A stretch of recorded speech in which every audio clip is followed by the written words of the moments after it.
Bien-aimés frères et sœurs, vous connaîtrez la vérité et la vérité vous affranchira. Ça, c'est pas moi qui le dis, c'est la Bible qui le dit. Mais moi, je vous dis mieux.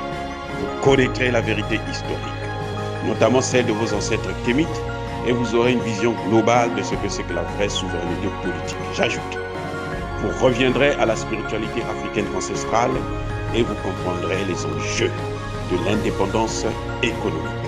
Et pour terminer, vous accepterez votre identité culturelle kémite et vous obtiendrez deux choses. La première, c'est la paix. La seconde, c'est le développement, à une condition.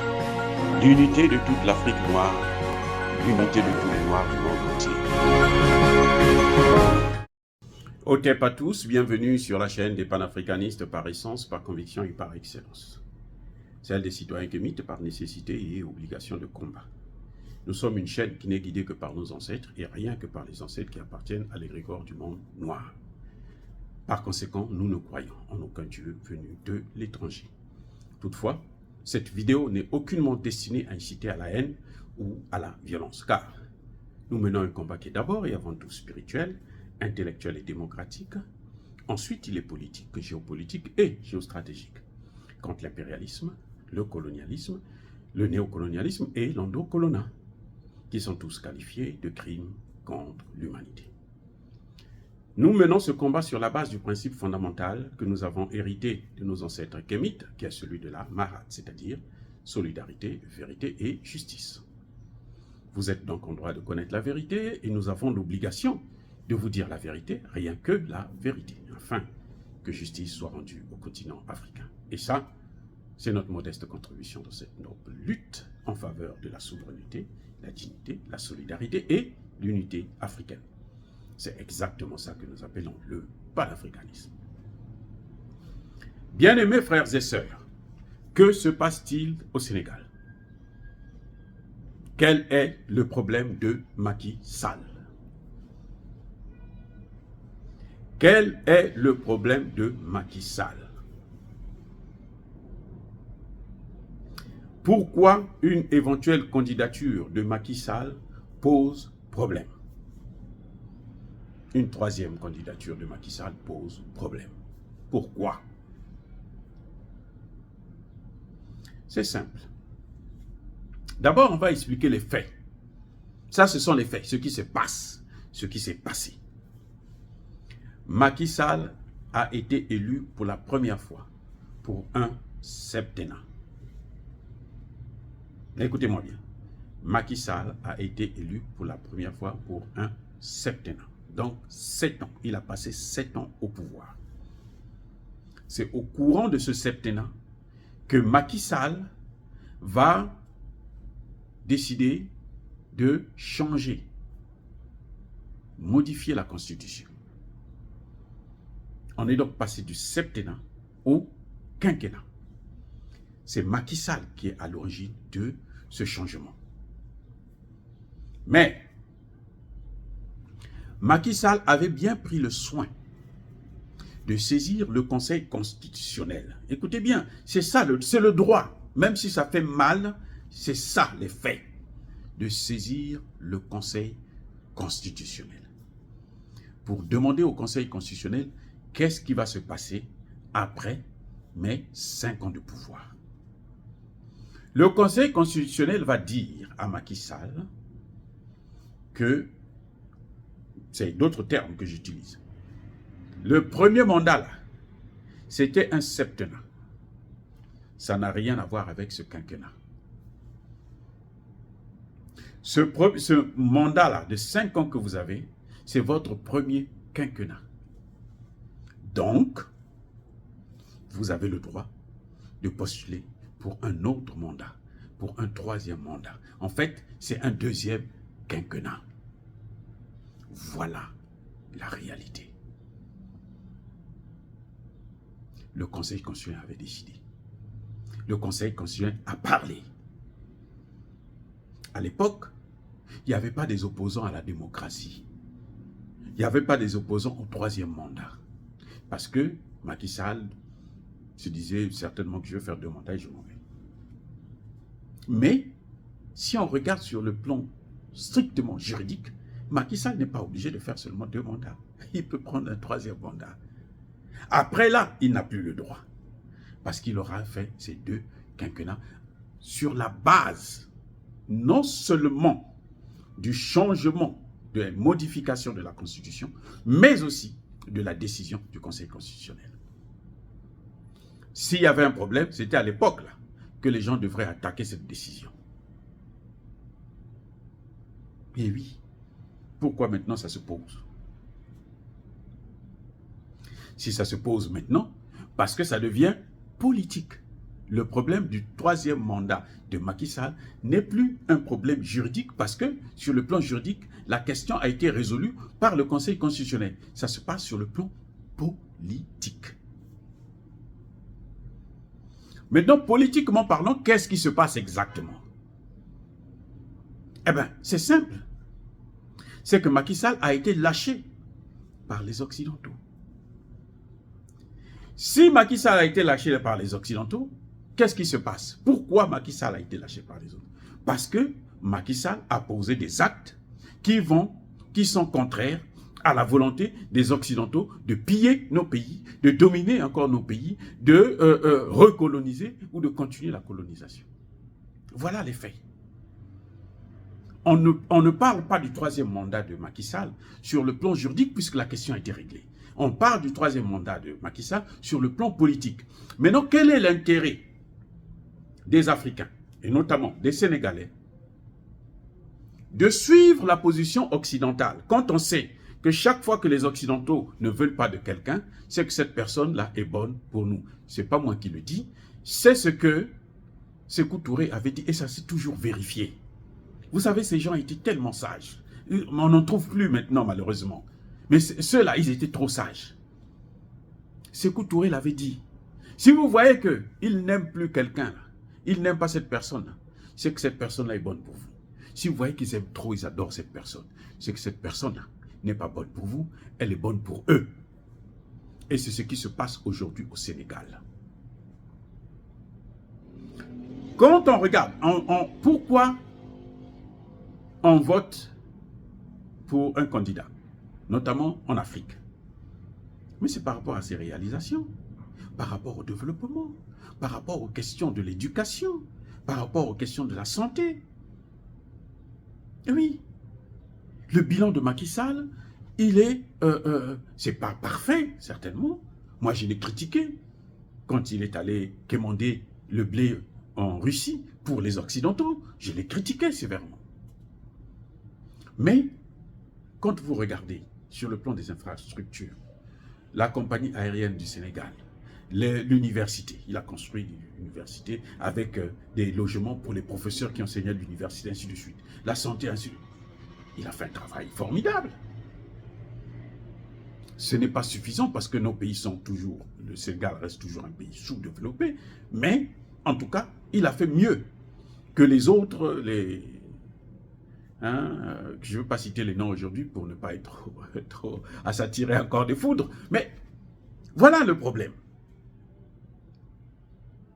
Si sur le plan économique,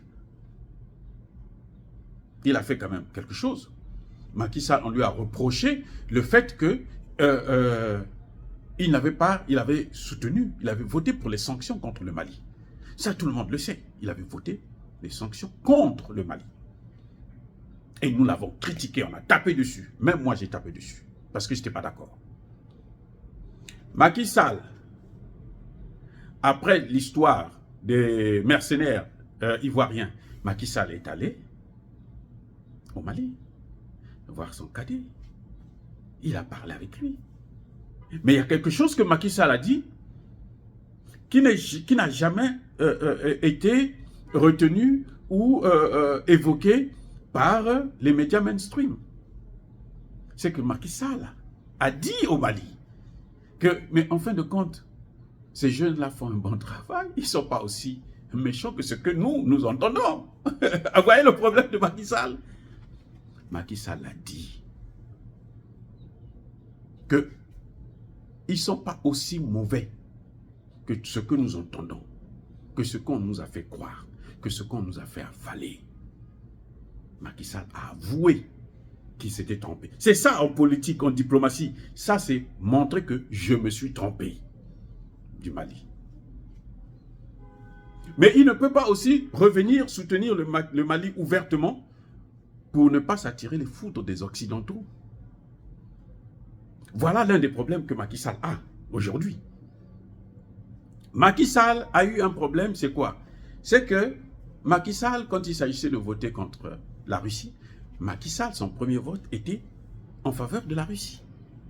Vous avez vu que sur toutes les chaînes occidentales, y compris CNN aux États-Unis, ils ont dit que le Sénégal ne pouvait pas nous faire ça.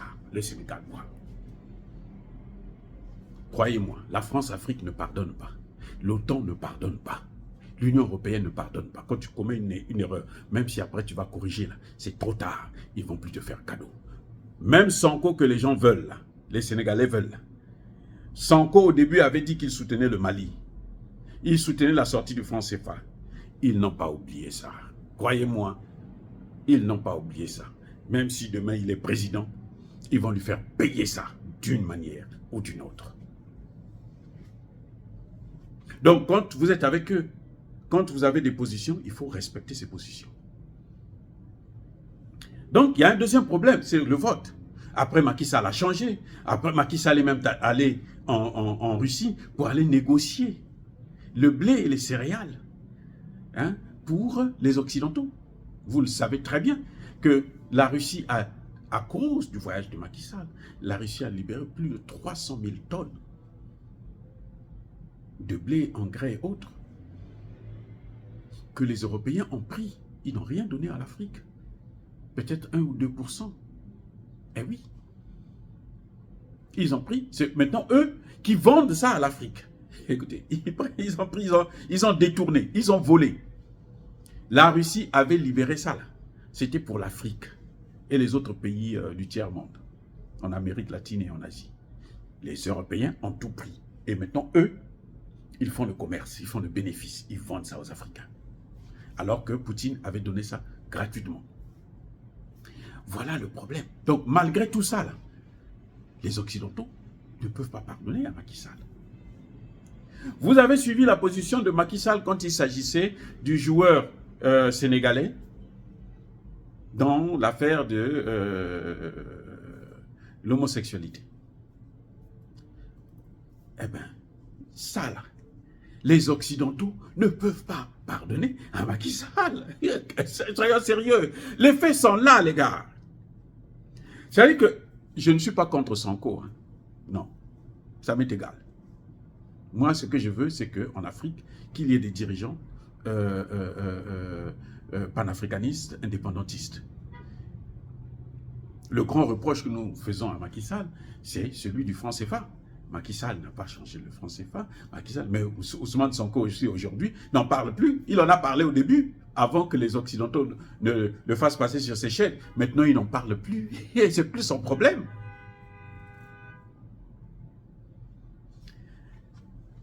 On a découvert le pétrole et le gaz au Sénégal. Je ne sais pas si vous le savez. Ce pétrole et ce gaz, ce sont les Chinois, les Russes et même les Iraniens qui sont là-dessus. Vous croyez que ça peut faire plaisir aux autres?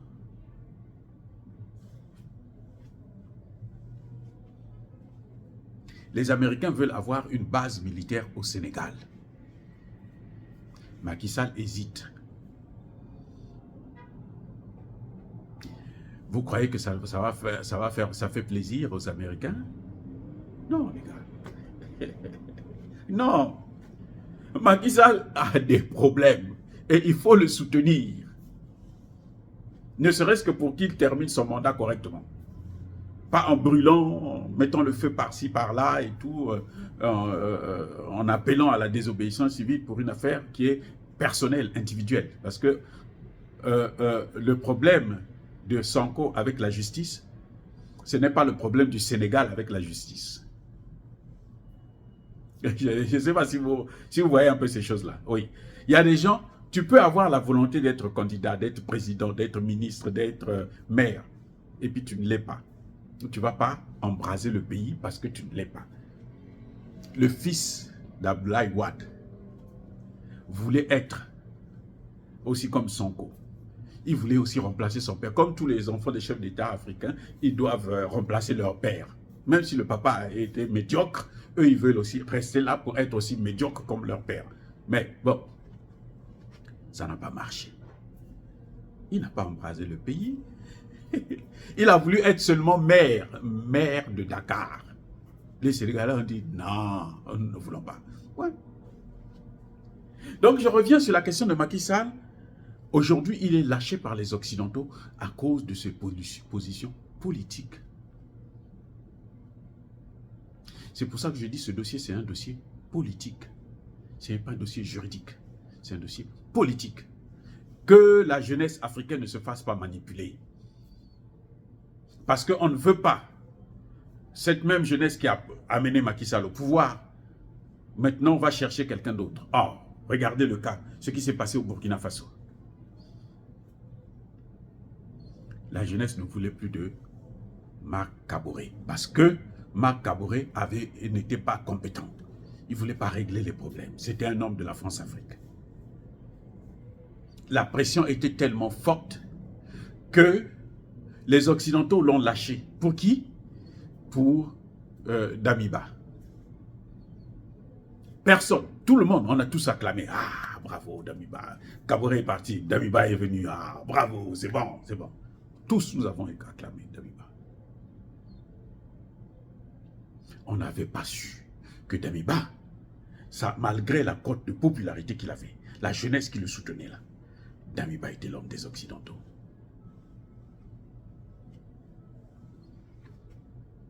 C'est après plusieurs mois qu'on s'est rendu compte que, oh, mais dis donc, on s'est encore trompé. Est-ce que c'est ce que nous voulons pour le Sénégal? Je ne dis pas qu'avec Sonko, on se trompe, non. Je dis tout simplement que si le destin fait que Sonko n'est pas candidat cette fois-ci, il peut attendre la prochaine élection. Parce que son inéligibilité, ce n'est pas éternel. C'est un dossier qui va le rendre illégitime. Il est inéligible pour 5 ans, 2 ans, 3 ans, et ainsi de suite. Et puis après, il est encore jeune, il peut mener le combat. Comme son père, Laurent Gbagbo, l'a fait. Laurent Gbagbo nous a donné c'est-à-dire que le modèle est là. Mais quand tu vas dans la désobéissance, lorsqu'il y a des morts, lorsqu'il y a des blessés, tu es moralement responsable. Vous voyez Guillaume Soro, un jeune hein, qui avait l'avenir devant lui, qui pouvait monter. Il est rentré dans la désobéissance civile. Qui savait que Guillaume Soro travaillait pour les Occidentaux? Qui savait? Vous voyez pourquoi on le lâche là? On le lâche là parce qu'Alassane Ouattara est là et puis parce qu'il n'a pas le pouvoir. Dès qu'il va revenir là, les mêmes Occidentaux vont le tenir à la main. Si tu ne fais pas ceci, on t'amène à la haie. Les mêmes là, Guillaume Soro là, que vous voyez là.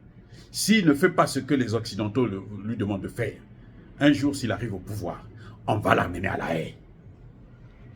Ouattara sera déjà peut-être mort. On dit, bon, de toutes les façons, son complice est déjà mort, donc ce n'est que lui qui va aller à la haie. On le prend, on lui dit, non, fais ce que nous demandons. Et il sera obligé de le faire. Et vous allez encore mettre la main sur la table, sur la tête. Donc c'est le cas de Macky Sall et Ousmane Sonko. Macky Sall est lâché à cause de ses positions idéologiques. Macky Sall a changé de veste. Mais il ne peut pas vous le dire aussi ouvertement à la télévision. Mais qu'est-ce que vous attendez? Vous croyez que Macky Sall est fou? Mais Macky Sall, regardez les faits. Ce n'est pas comme ça, ce sont les faits. Le gaz, le pétrole, l'énergie, ce qu'on appelle l'énergie, toutes les questions d'énergie, c'est crucial actuellement pour l'Europe. Et même pour les États-Unis. Au point où les États-Unis sont allés négocier avec le Venezuela qui ne voulait pas voir, qu'ils ont brûlé pour que le Venezuela vienne vendre son pétrole. Macky Sall prend ça. Il va signer des accords avec les Chinois et autres. Mais il a commis un crime de lèse-majesté.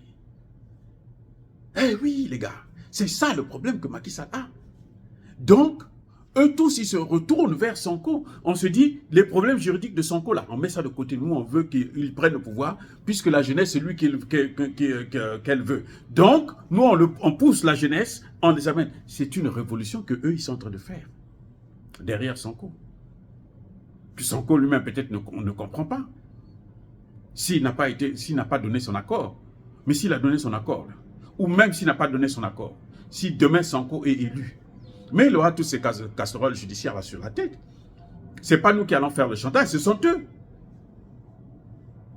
Oui. Cette fille-là peut aller porter plainte en France. Si on lui donne la résidence en France, elle porte plainte en France, même si les faits se sont passés au Sénégal. On l'attendra en France. On lui dit, tu ne fais pas ce que nous voulons, tu auras ton compte. Qu'est-ce qu'il va faire? Il sera obligé de vendre le pays encore. Parce que le Sénégal, c'est un pays qui compte trop pour l'Occident. Je dis bien trop, pas beaucoup, mais trop. Ils ne peuvent pas accepter de perdre aussi le Sénégal. S'ils ont perdu le Mali, là, ils vont perdre le Sénégal. S'ils perdent le Sénégal, ils savent qu'ils vont perdre aussi la Côte d'Ivoire, immédiatement. Immédiatement. Ce sont les deux pays qui ont plongé l'Afrique dans la situation dans laquelle elle se trouve là. Les deux pays-là, le Sénégal et la Côte d'Ivoire. Là, en tout cas, l'Afrique francophone surtout. Les deux pays-là. Donc, si un tombe, l'autre là ne pourra pas résister longtemps, il va aussi finir par tomber. Voilà le problème que Macky Sall a. Voilà ce qui fait que eux, ils se disent, il faut que Macky Sall parte. Dire cela, c'est inciter à la haine ou à la violence. Non, non, non, non. Il n'y a pas colère. Il y a malheur. Il faut savoir la vérité. Il faut comprendre les enjeux politiques. Ce n'est pas parce qu'on est panafricaniste, parce qu'on est suivi par des millions de personnes, que ce que l'on dit là, c'est forcément la vérité. Que ce que l'on dit là, c'est forcément la bonne chose pour l'Afrique. Croyez-moi, la France-Afrique, elle est capable de tout. Oh, bien-aimés frères et sœurs, soyez bénis, je persiste et je signe. Soyez abondamment bénis par le Dieu des Kémites. Mais que tous ceux qui persécutent le continent africain, le pillent, le déstabilisent, le rongent, le détruisent, l'empêchent de se développer, qu'il soit noir, qu'il soit blanc, chinois, arabe, indien, ou qui qu'il soit maudit, puni, foudroyé, neutralisé, effacé, écrasé par ce Dieu des Kémites et par nos ancêtres angélisés. Vive l'Afrique éternelle, j'ai dit et j'assume.